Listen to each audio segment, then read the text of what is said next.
শোনো শোনো, ছোটবেলার সেই বেলার গল্পটা মনে আছে? তালের বড়া মিষ্টি গন্ধে ভরপুর। হ্যাঁ, আজ বানাতে চলেছি তালের বড়া।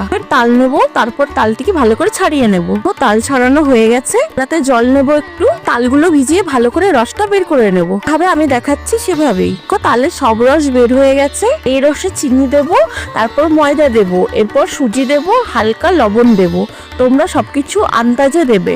সবকিছু ভালো করে হাত দিয়ে মেখে নেব। খুব মাখা হয়ে গেছে। এরপর কড়াইতে তেল গরম করে নেব, তারপর তালের বড়াগুলো এভাবে দিয়ে দেবো তেলে। দেখো কত সুন্দর ফুলেছে বড়াগুলো। ব্যাস রেডি সেই গ্রাম বাংলার তালের বড়া, গন্ধে মন ভরে যাবে।